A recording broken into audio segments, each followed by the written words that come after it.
Hello everybody and welcome back to Last Minute Kickout. Yes, it's been a while. We've been doing things. There is a Mr. Turbo. Greetings. I am not the dead man cometh. That is part of this motley duo now. That is back for reviewing some more wrestling.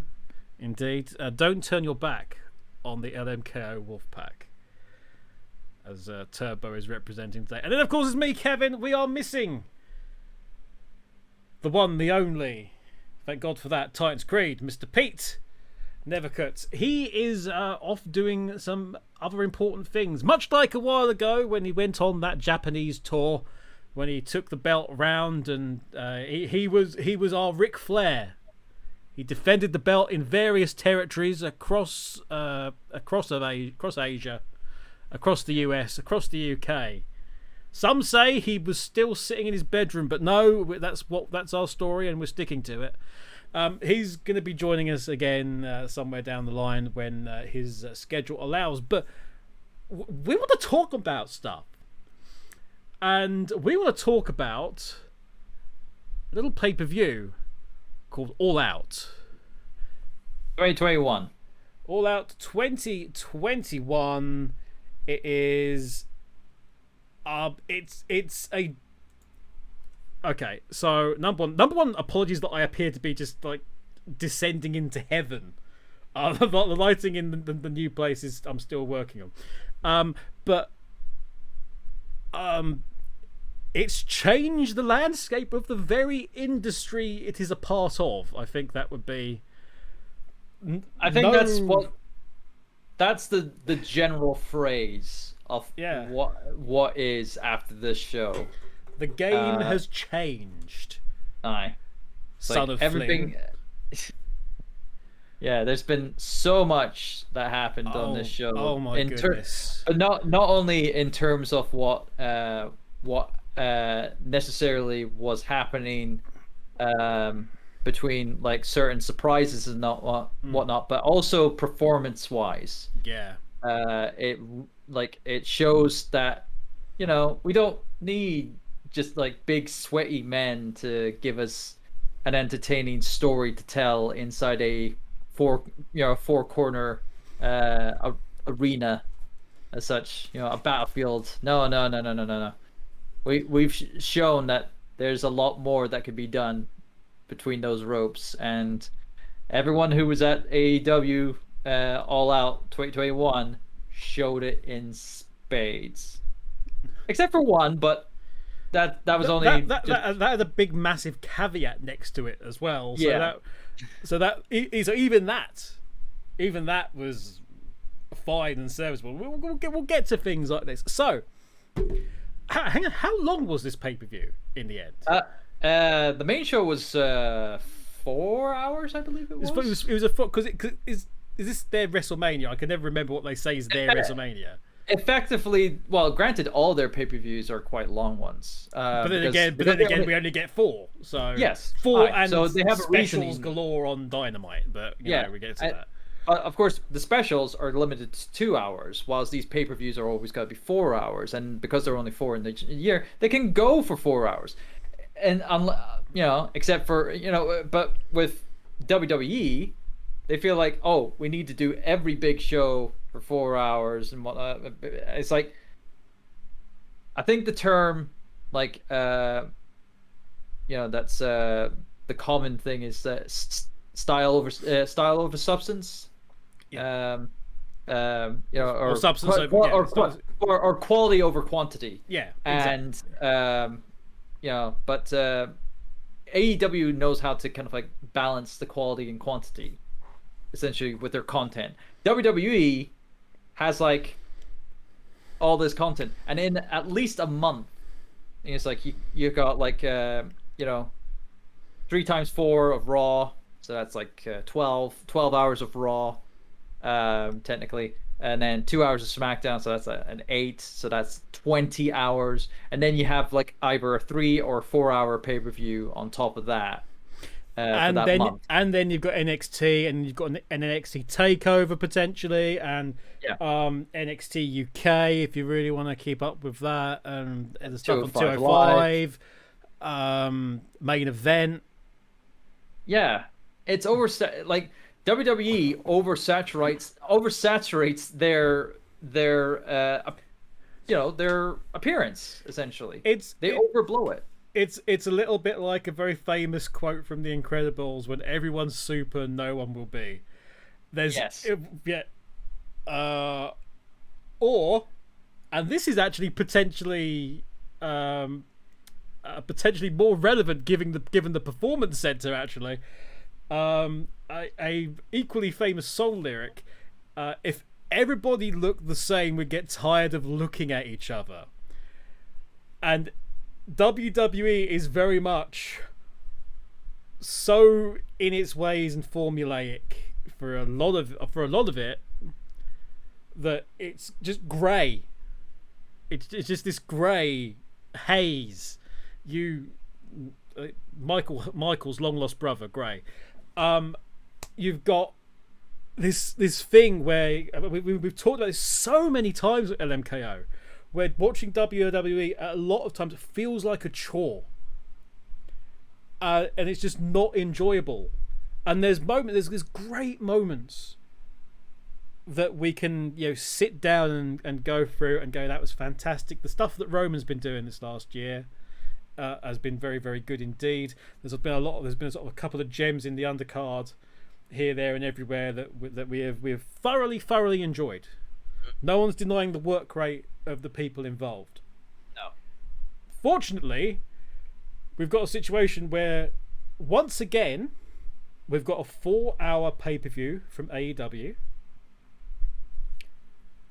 Yeah. And once again, I don't know if this was something with me, I don't know if it was with you. It breezed by. The matches flowed. They flowed well, right up to the end, where obviously it kind of there was a weird sort of cut at one point where we all, because we were all watching this together, and we were sort of chatting in the Last Minute Continue Discord, and you and Pete were sort of watching together along in the Discord as well. And there was a moment where we all kind of forgot that there was like 2 other matches that still needed to happen, and we kind of thought the pay-per-view had come to an end, and then it was like, aha, but there's more, and it was like, oh, okay. And that was weird. But whatever the case, once again, AEW, oh my goodness, lads and ladies, you have absolutely nailed it. And for once, all 3 of us watch the pre-show, which is in itself a fantastic, just general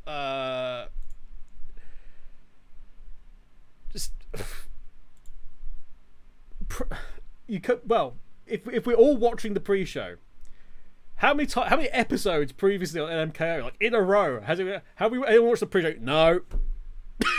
Yeah, because with WWE's pre-show kind of like presentations and matches and stuff like that, it's just really bad. But with AEW's way, they like with AEW, they have the pre-show set as a one big long video package, essentially, with video production for each of the matches and whatnot, both with the video packages that would be aired later in the actual show, combined with exclusive interviews with AEW commentary personnel of from the commentary booth and stuff like that, and getting their viewpoints and stuff like that. Whilst with it's very brief. It's not 4 analysts, or no, a host with 3 analysts just talking bollocks for an hour with a very haphazard kind of match in there as well. Yeah, got those video packages. Got something fun with the buy-in, obviously, 'cause it's always the buy-in. Carrying on that slight casino theme. Yeah. But got the buy-in. Everyone can watch it on YouTube. Nice. Got Excalibur and Tony doing stuff, which is great because you're saving JR's voice.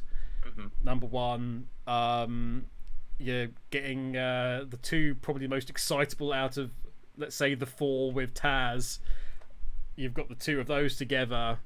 It's bright, breezy, and in your face. And we started with some 10-man tag action, everybody, with best friends representatives Chuck Taylor and Orange Cassidy, and best friend in trading Wheeler Yuta. I must admit, that story I've no idea what's going on with, but it's happening, and okay.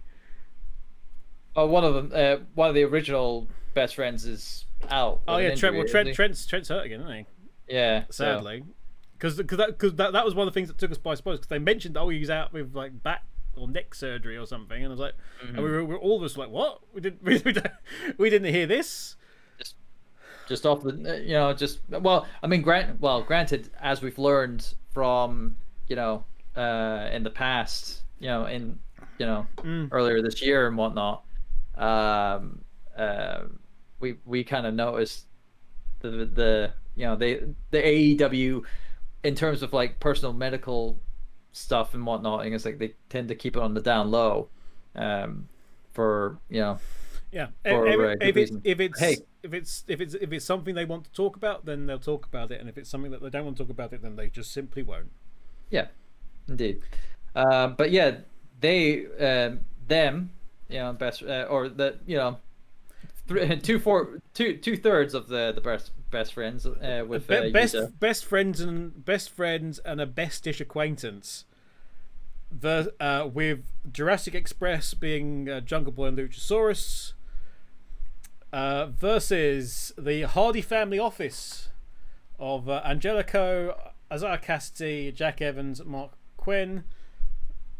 So Hybrid 2 and Private Party, of course. Yep. And Matthias Hardy, Esquire, along with the Blade as well. And this was purists would hate it. Oh yes. If you're a wrestling purist, if you think everything should be catch as catch can and like 60-minute Broadways with nothing but working on an arm or a leg for 30 minutes of ring psychology and then desperate clawing, and don't watch this. No. What you got? This one's stupid. What you got, at least at one point, was a glorious ode to Shikara. Because you had. Yes, I saw a lot of Chikara. There was a lot of Chikara in this one. Which was fun. I mean, the most notable spot obviously was the chain submission. The famous chain submission, but they dug out occasionally. So I can't remember how it started, but we like a headlock.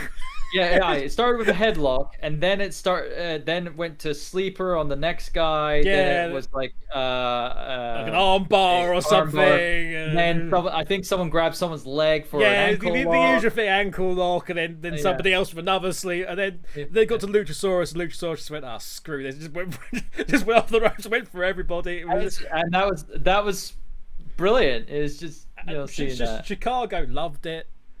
And it embraced it for what it was.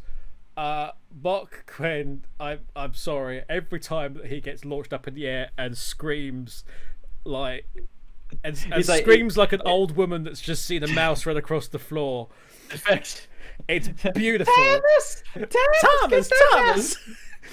But it's just like as he goes skyward, and he lands very hard. It is very hard and very flat, and he actually probably should stop doing that. Well, granted, he must be able to cushion the blow somehow. for himself. But he's just well, either he's selling it well or he is causing a legit dangerous to himself. There was there's a lot of story. Yeah. There's a lot of little story points actually, built up, even though it was a fun match. Yeah. There was lots of little things. But Matt's still trying to get the glory and stuff. You had and Orange Cassidy is continuing to irk him, and now the Hardy Office focus is very much turned on Orange Cassidy, as we've seen thereafter. Helped by the kick, the deadliest kick. I'm surprised all three of them were standing. But Orange Cassidy just walking up behind it and hitting Private Party and Matt Hardy with those devastating, near career-ending kicks. Oh yes, I had the devastating. I mean, I had to look away. I had to look away at one point. I can't remember when it was, but I had to look away. Was it that brutal? Like, it's like, oh, oof. If you're a wrestling purist, don't watch this match. If you're a hardcore person, you like hardcore wrestling, don't watch this match either, because it's too much for you. It's too much for you. Too much violence for you to handle. Go watch Nick Gage. But yeah, there was lots of stuff going on. You continue stuff. Oh my god, everybody was so freaking over as they came out. It was glorious. The Hardy Office got a really good reaction because Matt, really. Matt and Private Party. Hybrid 2 continue to be very much just there. Even though Angelico's like bulked up a lot. Have you noticed that? Yeah. He's got a bit beefier. He's been working out.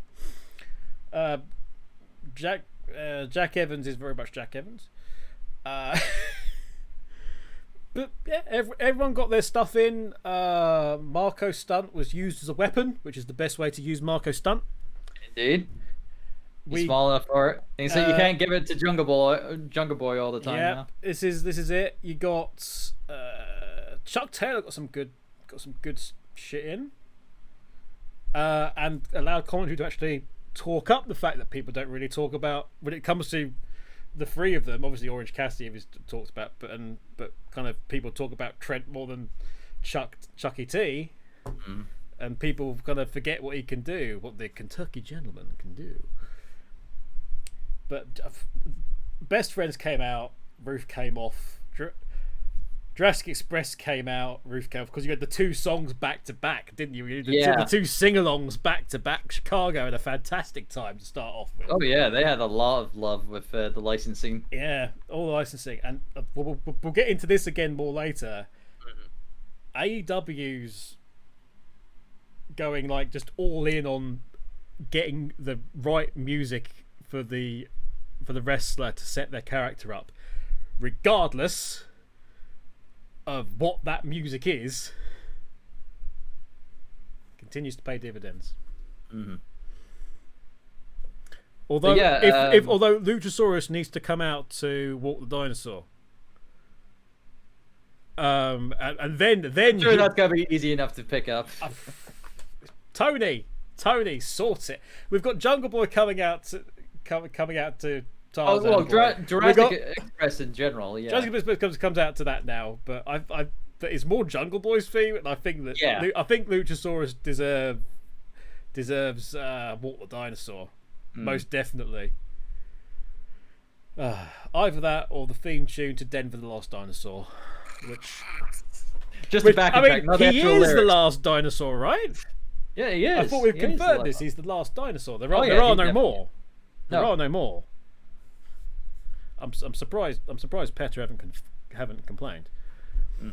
But yeah, Orange Cassidy getting it.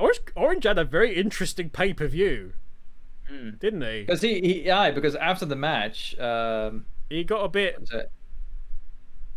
Yeah, he didn't at one point, but that was and also in the other match later. Perhaps the most shocking part of the pay-per-view was in the women's title match involving Orange Cassidy, but in a good way. In a good, not like previous times on LMKO where we've wondered why the focus has been on the guy in the in the women's match. Yeah, I can't remember the finish of this, if I'm honest with you.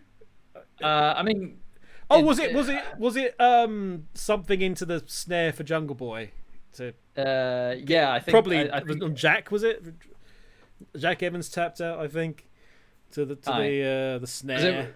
Yeah, because it was a submission win for Best Friends and Jurassic Express. So and then Hardy Family Office got the better of everybody, and then we had the return of the Butcher.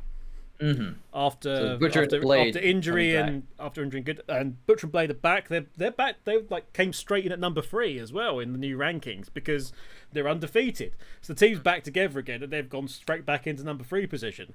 But yeah, good to see Butcher back. I loved how he just basically walked it. He just strolled into the, it's like everyone's like make a big massive impact. He made a big massive impact just by very casually just getting up on the ring, just getting into the ring and just standing at the back and just going, everyone here is going to die now. Very starting with you. And starting with you. Did I mention I'm a fucking psychopath? No, good to see him back. Good to see him back. And yeah, that makes Hardy Family Office even more deadly. Matt's got 3 tag teams under his. I hadn't realised this before. Matt's got half the tag team roster. Pretty much.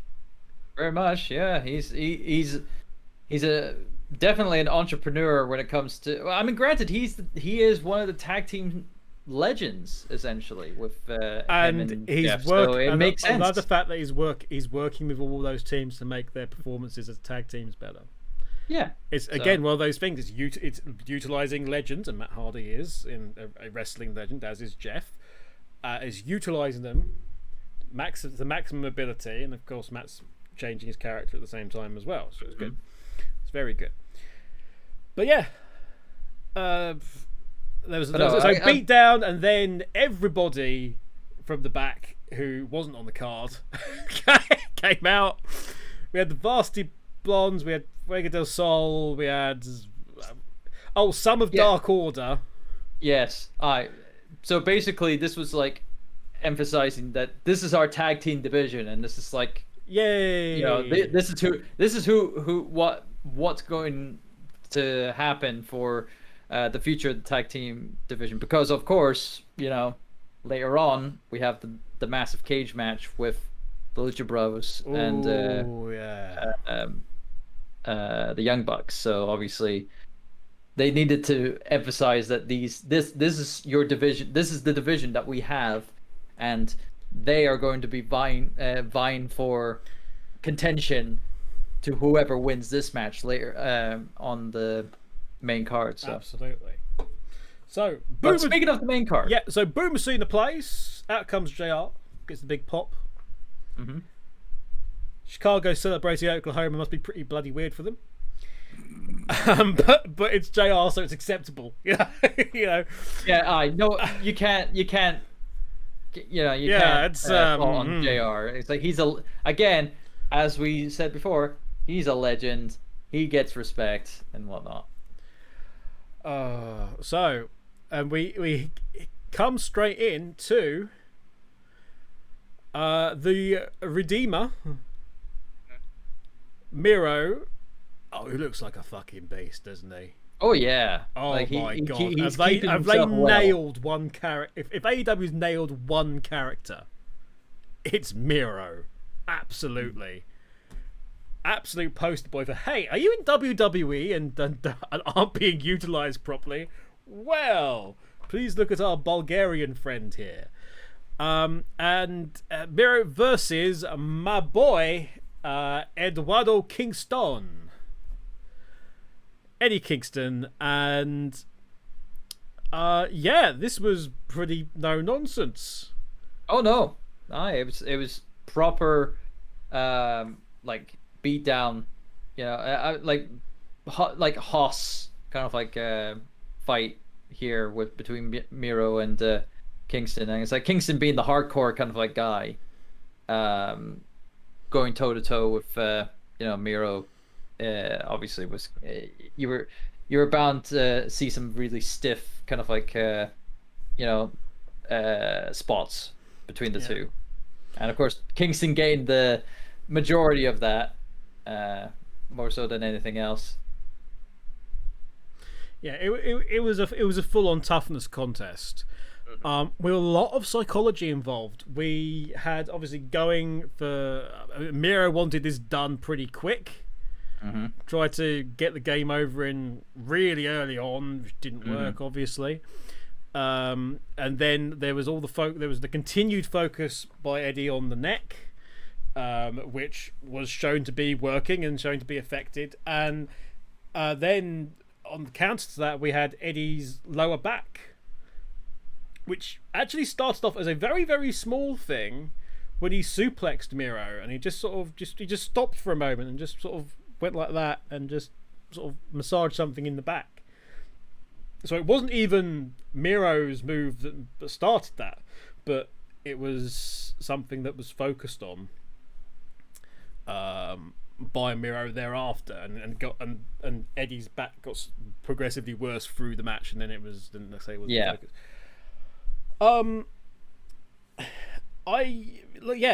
It's a very good. There was some really good. Chicago was hot for Eddie Kingston. I mean, Miro got a great reaction. Eddie Kingston got one of the best reactions, probably top 3 reactions of the night, I think. I mean, like for the almost 3/4 of the year that Eddie Kingston's been with AEW's, the majority of it being, very impressive kind of like work from him. I feel as though that obviously, Chicago was gonna be that kind of like smart city that thank God we had Chicago, just for his entire card, not just for the Punk match. Oh yeah, if Chicago wanted to prove that itself that it knew wrestling and it loved wrestling, boy did it this night. It's like you would kind of like be fearing that they were just there for Punk and no one else. No. It was just they were there for wrestling as a whole, and boy did they get. And of course, because of that, they got the best show they've ever seen live in their lives in the longest time, I feel. Yeah. No. And but yeah, no. With Miro just giving a lot to Kingston and whatnot, not actually winning with the game over. He won it with a decisive pin. With after Kingston's. I mean, granted, it was a bit of a screwy finish as such, because you had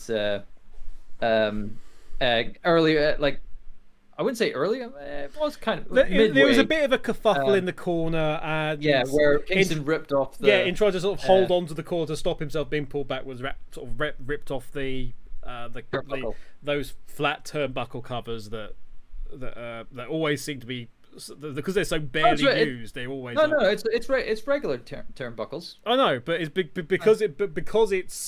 because they're like always very new and barely used, they always go flat immediately, as opposed to like the old WWE ones. Oh right, yeah. Which sort of maintain their shape as, yes, this is a turnbuckle cover. Yeah. Whereas the AEW one just end up just being a sort of a flappy piece of bone straight leather with some foam in it. I didn't notice that, so I'm glad you noticed that. They pretty much just go whoop, straight back to normal, like nothing happened. But so before and in that whole sequence, you mentioned the game over, because Miro went for the game over again, obviously, because stomp on the back, work on the back, went for the game over and got it locked in. But then Eddie escaped it with a big, huge reaction from the crowd, and Miro was absolutely incensed. Mm-hmm. That's something that's a rarity, especially I think he's the first person to escape it. That's the thing. Yeah. That was his victory. Mm-hmm. That was Eddie's victory in that. Eddie Kingston, by the way, the only man that could come out into a thing, basically, effectively cut a this is in the run-up to this, obviously, with the redeem these nuts and everything. He effectively came out, cut a promo on God. cut a promo on God now. He doesn't believe in Miro's God. He was very clever to say Miro's God, and he doesn't believe in God or anything. And I read a comment somewhere that so like saying a Catholic man who wears rosary beads coming out and cutting a promo on how God is a dick is like the most Catholic thing you could possibly, and how God hates everybody is like the most Catholic thing you could do. But yeah, so going back to it, we had the it wasn't one of these ones where it was like, aha, he's going to throw him into the turnbuckle. It sort of lingered there for a bit as well, didn't it? And everyone was aware of it because the turnbuckle pad was in the middle of the ring, and Bryce was like, "Oh goodness me, what are we going to do about this?" And then sort of went to fix it, and then missed the pin. And boy, was Chicago unhappy about that. Bryce got a "you fucked up" chant when obviously he didn't. Because that's what the referee does, guys. Yeah, it's part of the story, like, and, you know. And then he stopped them. I can't remember ever seeing this before. Can you ever remember seeing a referee getting in the way and stopping a wrestler being thrown into the exposed turnbuckle? I don't. I'm trying to think back. I remember referees interfering in certain things before, like in I think it was either in WCW or in early 2000s WWE.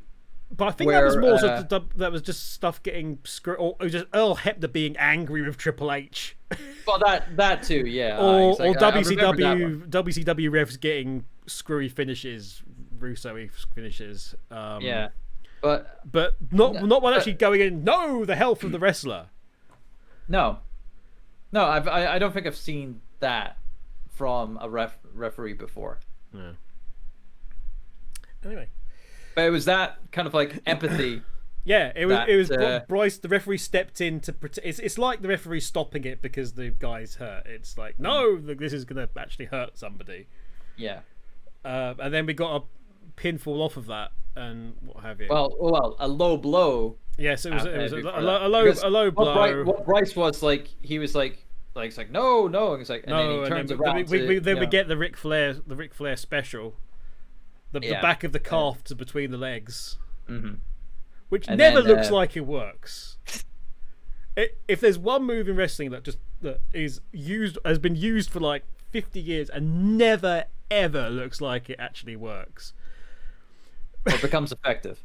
Yeah, unless it was Taker. The only time I've actually seen it vaguely work was Taker on Brock, where it just looked like Brock's entire, because Taker just waffled him with it as hard as he could, and it just looked like his testicles ended up in his nostrils. But yeah, so we had a pinfall, and interestingly, since because everyone was like, "Oh fucking hell, Bryce, what are you doing?" Interestingly, I doubt you've seen this. Eddie Kingston on Twitter has come out and said that it wasn't Bryce's fault; it was his fault because he should have gone to end the match earlier. He said that he should have hit another because when he had that advantage, he should have said. He should have hit a back fist. He should have hit another DDT. He shouldn't have gone for the pile driver. He said, I've no idea why I went for a pile driver. I've only done like one other ever. Why have I gone for a pile driver? That makes no sense. Why I chose to do this. And so it's not Bryce's fault. It's my fault I didn't win. Which is... That's interesting coming from character portrayal from Kingston. Now, yeah, it's interesting. I mean, granted, I knew he's been face for a good while, obviously, since his rivalry with Moxley ended. But no, it's really interesting character development for Kingston. It's a shame that he's only put it on social media. He hasn't put it on television yet. But if you give him a mic, he'll weave it in there because he's in Kingston. Mm-hmm. But an interesting thread there that leaves options for later, and kind of gets Bryce out of a hole which wasn't of his making. Yeah. Lots going on. Very interesting match, and of course Miro retains. Yep. Who will defeat Miro? Find out soon. Find out soon. It could be anyone at the moment. It could be anybody, but I don't think it will be. I think this boy's holding that title for a very long time at this point.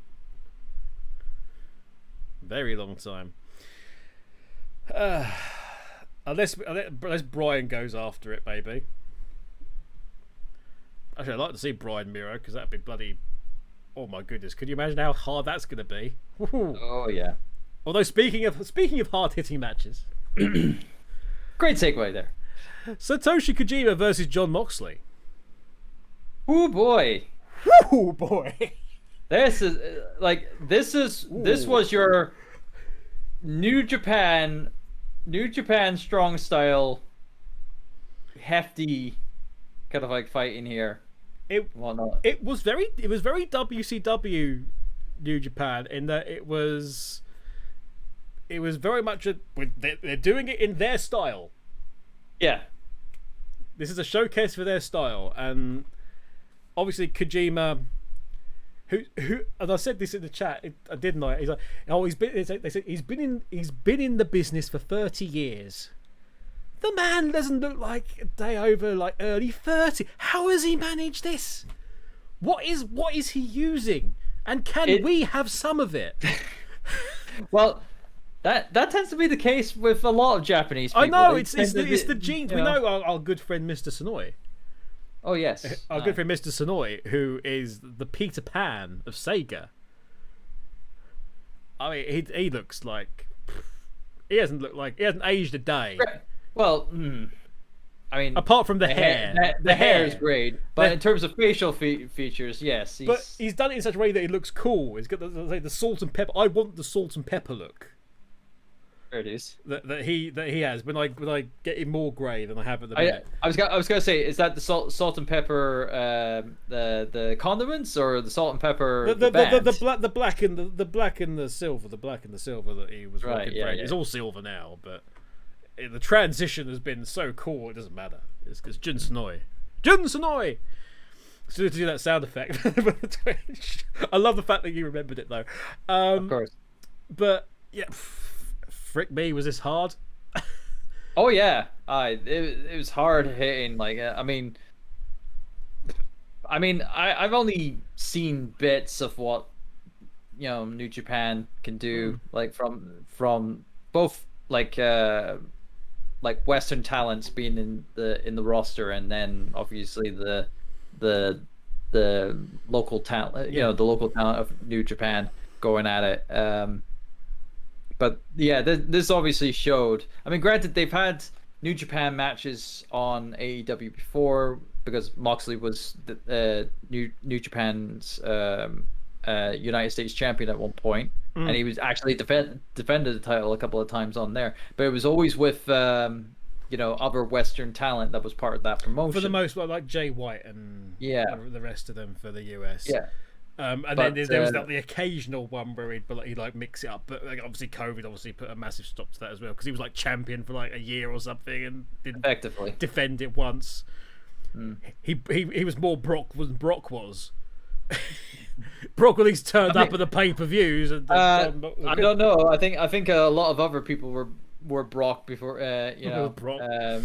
Yeah, that was that. Chavo Guerrero, Chavo Hornswoggle. Those are two. Who was the light heavyweight champion who had it forever until they realised that they still had it?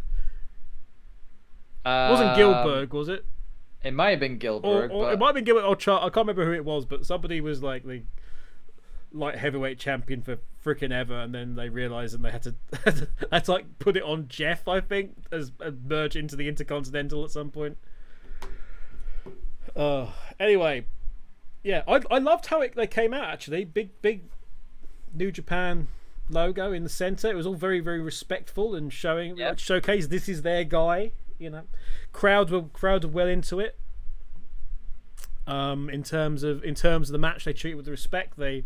Kojima got a lot of cheers. They respected what was going on.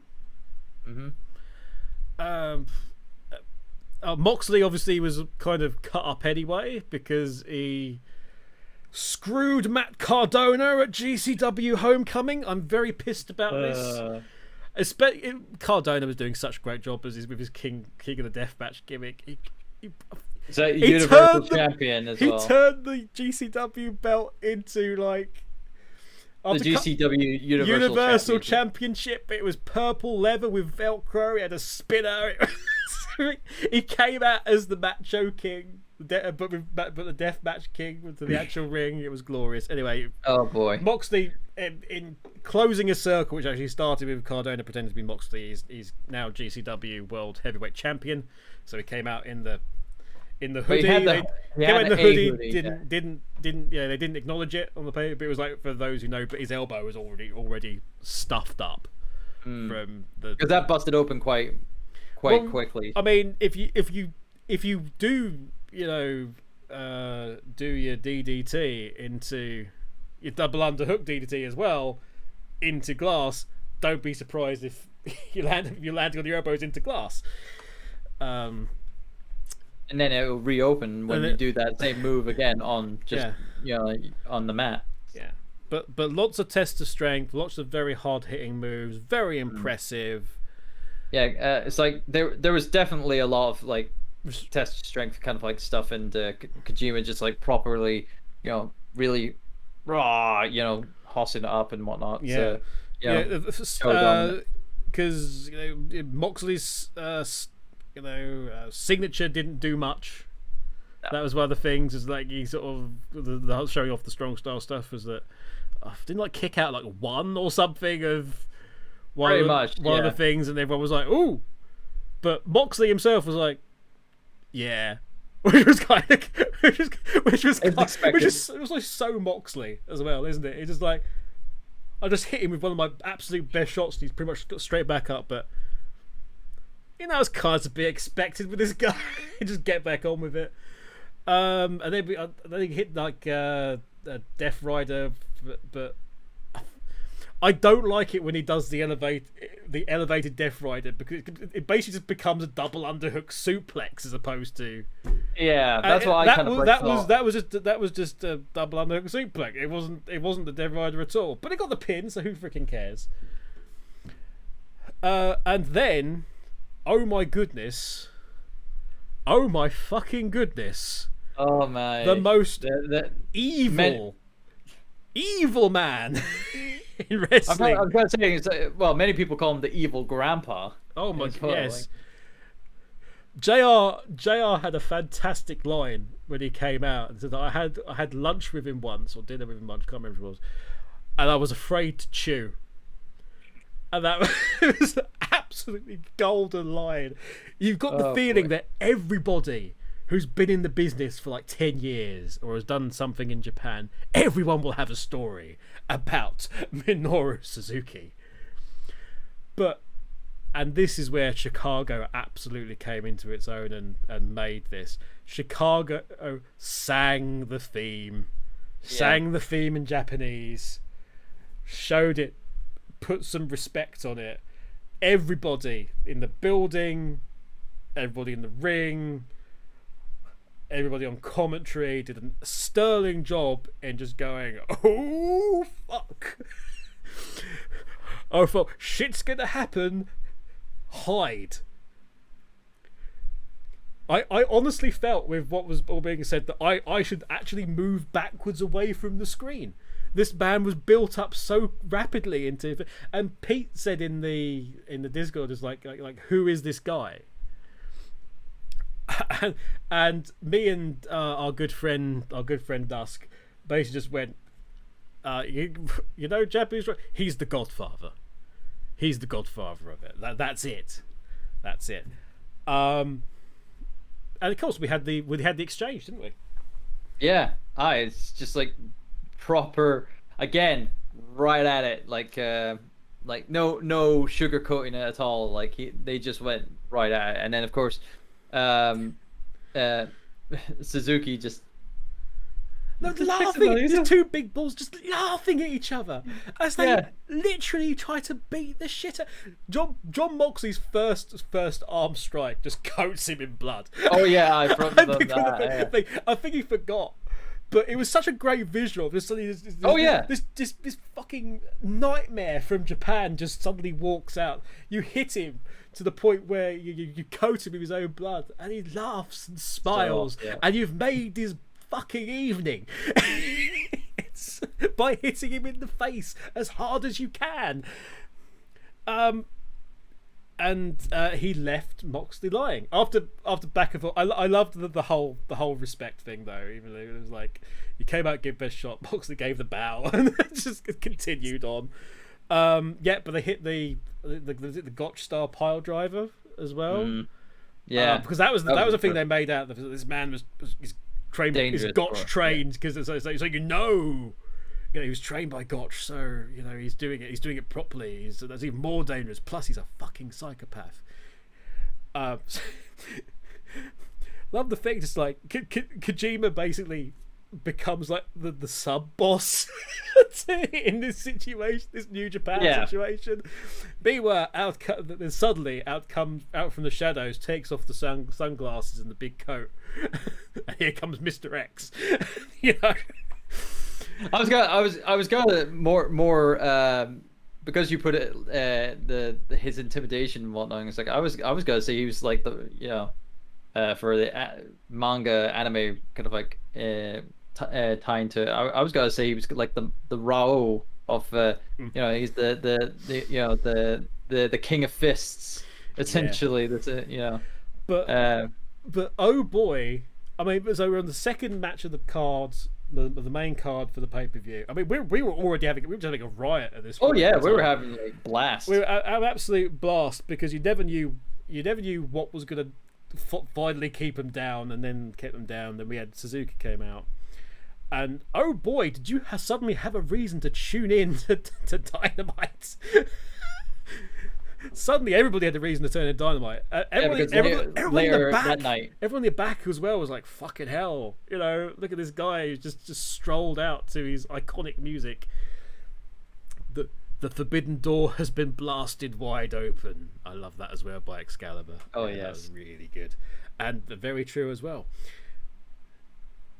We had a very good video package for the next one, I thought, which is the AEW Women's World Title match between Dr. Britt Baker, DMD,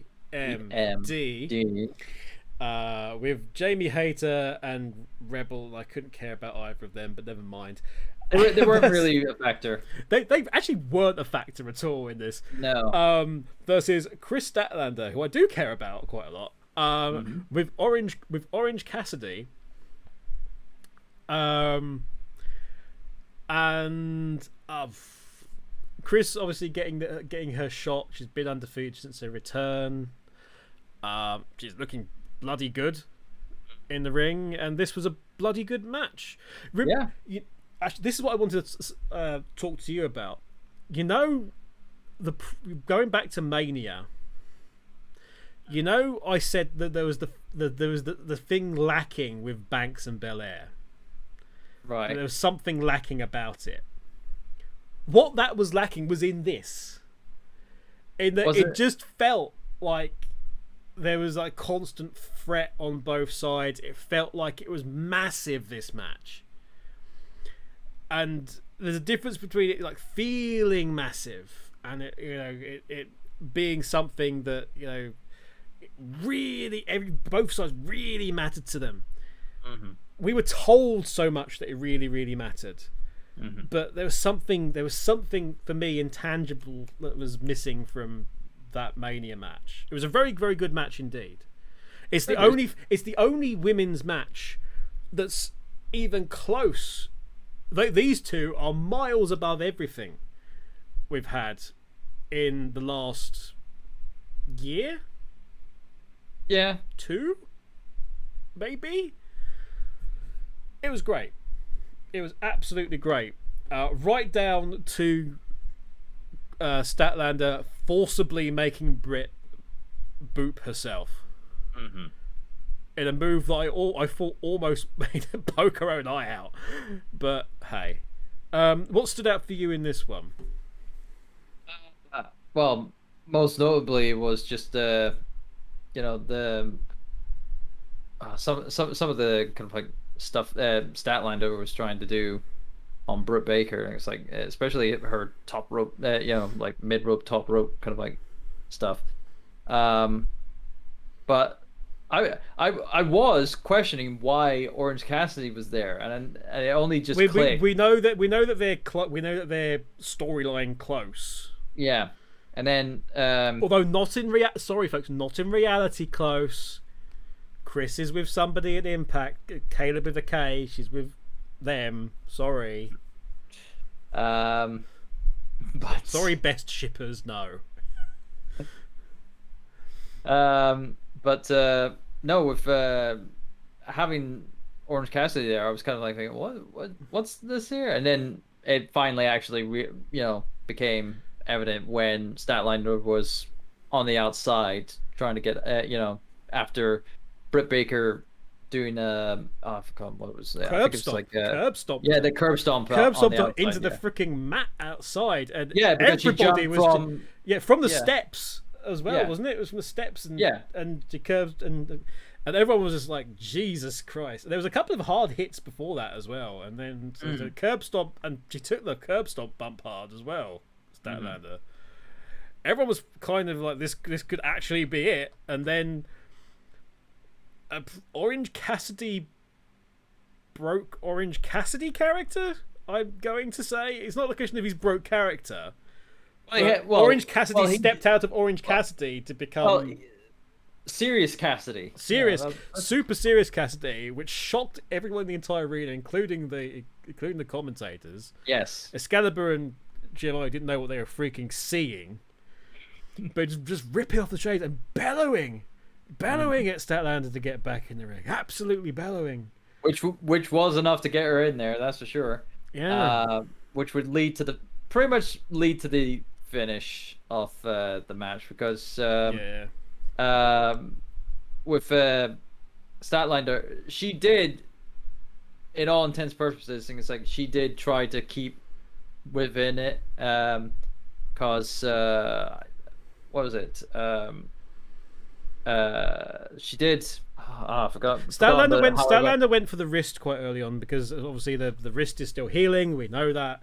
And it made sense to try and take that out to prevent the lockjaw on the dominant side. Yeah, but it was the finish that was interesting to me, because it was like Britt Baker. She was doing like one power move. She didn't, it didn't finish her off. Then she did another power move, which was, I believe, I think it might have been another curb stomp or whatever. It was not very high. Wait, no. I remember now, because it obviously teased what would happen later in the show.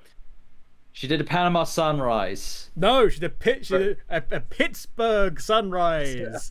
They killed the Pittsburgh Sunrise, and I popped so hard for that.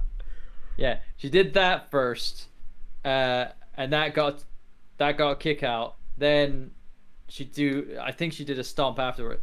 I can't remember the order, but I just remember that segment of where it was like the Sunrise, and then another power move, and then into the submission for Britt Baker, and that was what finally clinched it.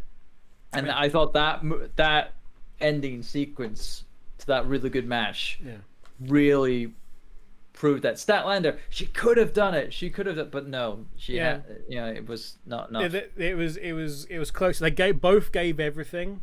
You weren't really sure.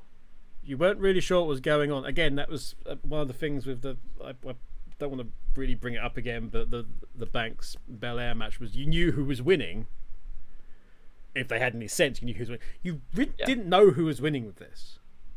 Statlander was a massive threat. Statlander almost getting that weird submission of hers in. There was real panic there.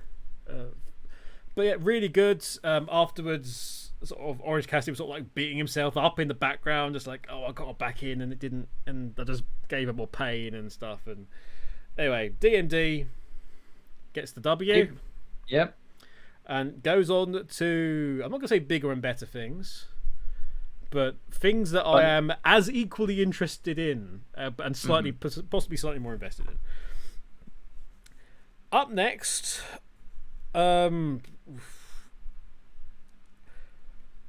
okay, so the Discord commentary for this match from the LMC Discord pretty much went as follows for all of us. No. I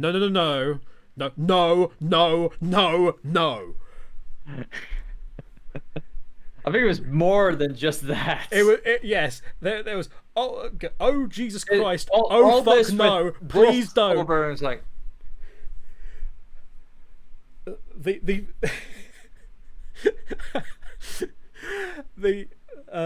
Pete cracked me up, and I wish he was here for this bit. Actually, I really do, because at one point during the next bout, which was the AEW World Tag Team Title match between the champions, the Young Bucks, and the number one contenders, the Lucha Brothers.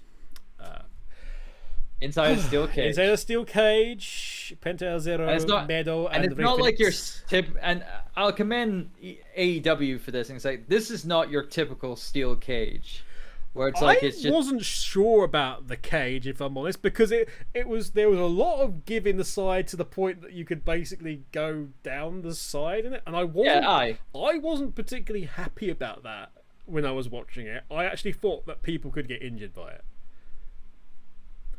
But it gives more. It gives more give. Yeah, but it's also taller than a regular cage as well. Yeah, it was a beast. Aye, it was a beast. It was almost like Hell in a Cell levels of height when it came to. I can't remember if it's similar to the one that Cody fought in or not. Because one of my first thoughts was, that's a big cage, and it was immediately followed up by, Cody wants to do a moonsault off of it, doesn't he? And, but I wasn't sure if it was the same as the one that he did do that on, and broke his hand at the Dynamite that they did. It's been a while that one, yeah, so I can't remember. But yeah, it was at one point the crowd was chanting "Fight Forever." And Peach in the Discord, please don't. Just go home, go to sleep. Because it was almost too much, this match. Oh yeah, it was amazing. It was an amazing match. Granted, it was the longest match on the card. Not by much, but it was still like arguably the longest build up. For everything, even taking into account everything that's gone on between Jericho and MJF. And ignoring the 7 years of CM Punk, but this was hard. I don't know what is fucking Nick Jackson doing now. He's an evil son of a bitch. That's what he is. I don't know what was he coming out wearing. What's going to be doing with his hair? It's very heel moves just to make you like pissed off with it. It's very Jericho-esque. Actually, just fucking with the hair, being a bit weird and just out there. The build up on being the Elite with their obsession with really expensive shoes and trainers and Nikes and whatnot. Jesus to get the Jordan, the advanced Jordans and various the saga of the Dior's that's going on, which actually is a very interesting one, just from hey, I'm out of character now and this happened to me, and that sucks and I'm stupid, but what the hell. We've got, oh boy, you had the situation with the brother stuff came into it, because we had Penta try to protect Ray at one point, the Big Brother, and paid for it. We had the Big Brothers punishing the little brothers. A lot of that. I mean, granted, it did harken back to their first encounter in AEW officially, of the very first All Out, with the ladder match that they did those years ago. But by God, this was way more brutal. Yeah, but even the run up though, we had obviously the Bucks came out as the Bucks with what the fuck was that idiot wearing? What the fuck was Don Callis wearing? Is he? He's a walking fashion disaster. I'll tell you that much. He is a walking fashion disaster. The shoes were also awful. If you actually saw the shoes, it's like, oh my fucking God. He's gone into bloody 1960s Harley Street in London and just got give me the best of what you have at the cheapest possible price. That's what he's done. Oh, anyway, the Pink Panther and the Good Brother and anyone else, but the intro for the Luchas. Oh yeah. Oh my God, was that big time or what? Oh yeah, that was like proper, big time kind of like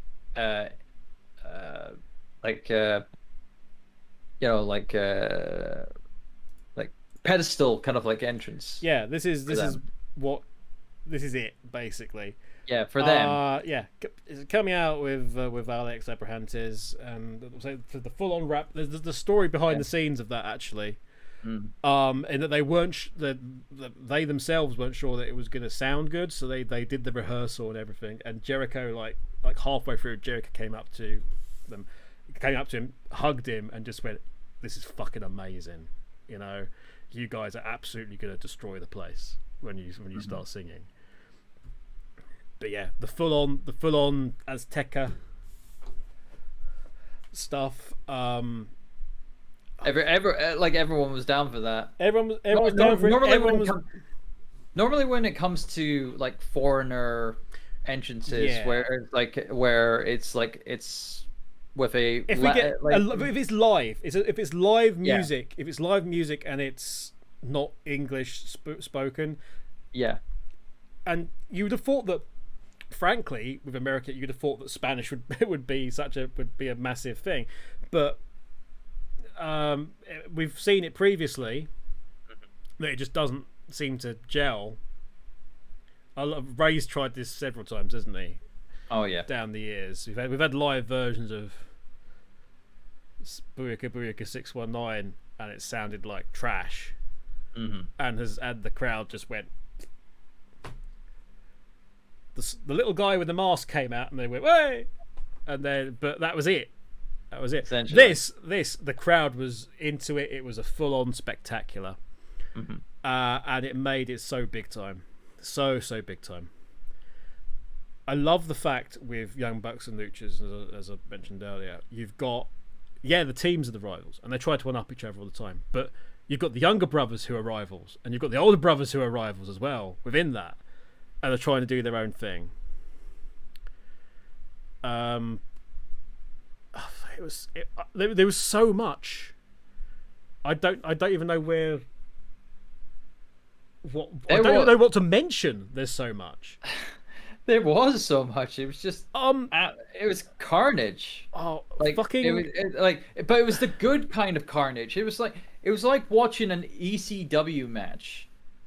Effectively, it was like harking back to those kind of like proper hardcore. Yeah, it was very much matches like and whatnot, and it wasn't oversaturated, it wasn't overblown. But I did notice that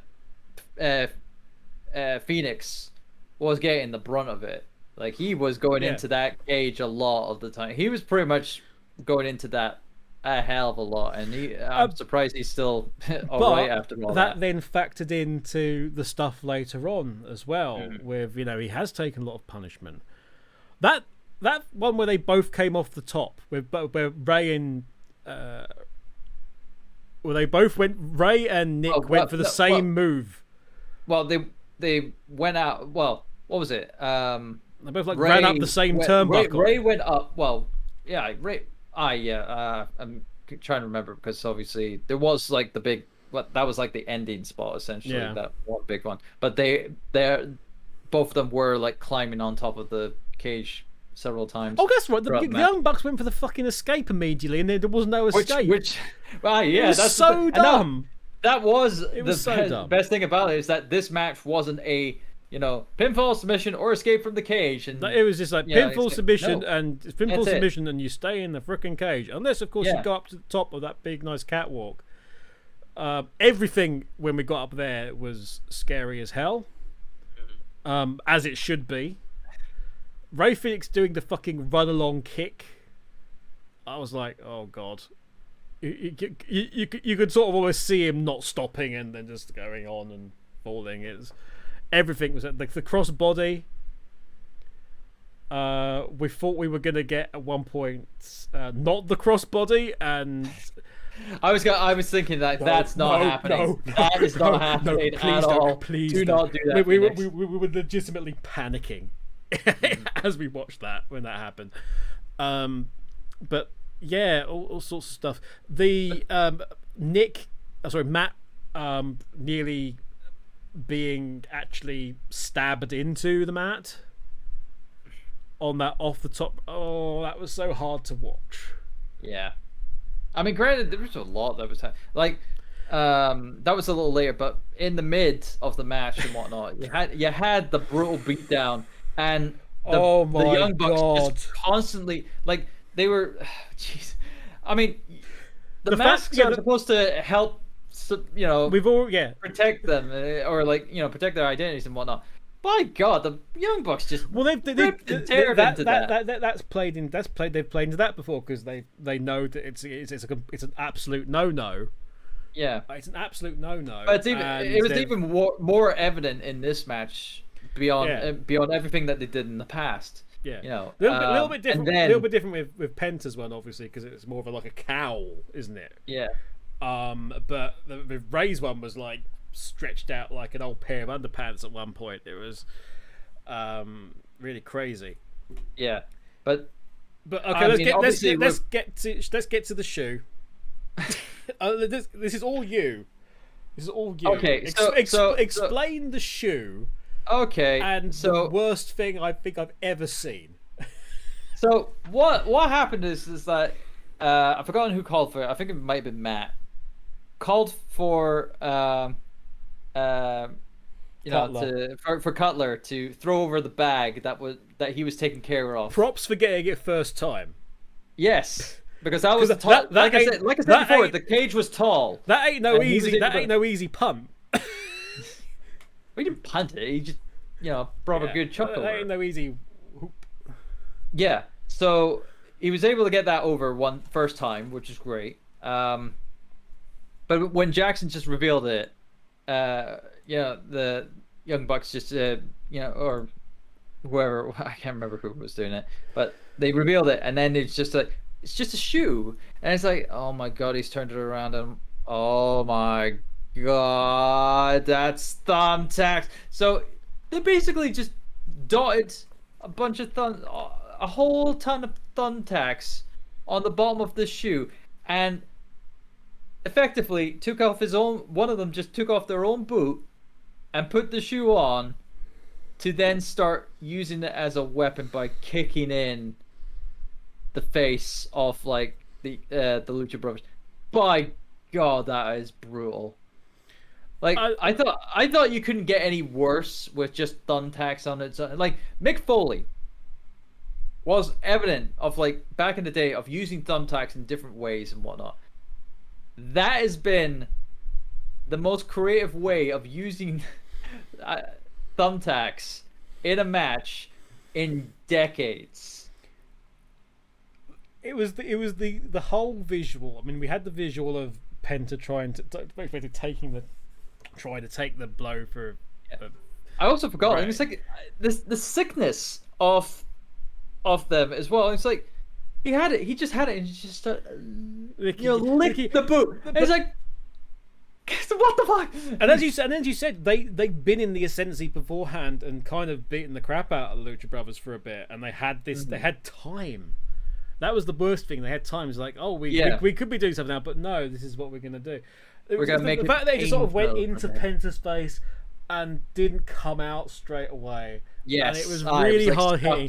Penta was bleeding like fucking anything. Oh god, it's like the blade job that he did for Penta. I mean, Christ almighty, the kicks and what have you. I mean, obviously the Bucks got a taste of their own medicine because that's what it was. Oh yeah, and thereafter, Matt Jackson was just wrestling in one shoe. He didn't put the other shoe back on or anything. He just like wrestling one shoe for the rest of the bloody match. Hitting a super kick with your foot covered in a sock doesn't really have as much visual. Oh, is it still making a big slapping noise? Is it really? Okay. It just makes that joke of Austin Powers. It's like who uses a shoe? Oh, it's like Young Bucks. A shoe. Yeah. The Young Bucks use a shoe. Use a shoe, and they use it effectively in a way that you don't want to. We never. There was a thing about this. I think one of the other ones spotted later when Adam Cole came out, because Adam Cole came out wearing Jordans, and that was the clue. Apparently, right. I can't remember if it was. It was one of the big two UK ones, the wrestle guys. But yeah, apparently, but someone was like, oh, that was the clue that he was actually on their side all along. Apart from the fact that he was like all elite baby, which is kind of obviously. Yeah. But yeah, we had the assisted Fear Factor, didn't we? To finish after much desperation and big moves. Crowd came unglued. Oh yeah, because this is long-term storytelling. They got this, and then we've got the situation now where Death Triangle's got a little bit of power, and I wonder what's going to happen now with that. Although. One thing, obviously, post-match and whatnot, is like Penta and Phoenix obviously getting their kind of like celebrating with their family and stuff. But the first thing Penta does is go out this, and then for the rest of the celebration, the AEW just coated in blood. Oh yeah. And then he wants a nice, my lovely daughter, come here. Daughters, plural. My lovely daughters. My lovely, 8-year-old? Yeah. Maybe Christ, 10 at a pinch. Even Mick Foley never ever hugged his kids after the Royal Rumble. It's like after he was after open and whatnot. He terrorized them in other ways by just having the match. But he didn't saying that, I think there's the one instance where he came back from the big Japan one. King of the Death. And his daughter was like, because his arm was all burnt from the C4. Oh Jesus! And it's his daughter said something along the lines of, Daddy smells like bacon, or why is Daddy burning? Yeah, but no, it's Jesus, the visual of Penta's kids just covered in blood, blood is just, not AJ, not heavily. We're back to AJ Styles. Daddy, you're bleeding. Except this time it's Daddy, you're bleeding, and it's all over my face. You could see everybody in AEW panicking. Get them away from each other. We don't want this visual of this child being coated in blood. Oh no! Granted, that's the big thing about AEW. AEW is obviously a much more adult orientated kind of product and stuff like that. But you gotta keep it a little, just a little bit of control for the visual impact. And it's they're so happy, they're so pumped. Even in the media scrum afterwards, came out. Tony Khan introduced them, and it was like, "Where are we going to sit?" And Penn's like, "Don't care, best friends." To Tony Khan. Just my best friend. But yeah, good. That's great. Also, that takes a bit of emphasis off the Young Bucks, so that the Young Bucks can go off and heal and do other things and work. And it's also work behind the scenes like they're meant to be. You know what Cody's doing? Do that. Yeah. Wait. I don't mean go off and have a reality series about shoes. They already do that. You've got to be the elite. Right? What the hell do you want? Go off on a special to find Don Callis some clothes that don't make him look like, you know, fucking 80s cyclist that's really safety conscious, you know.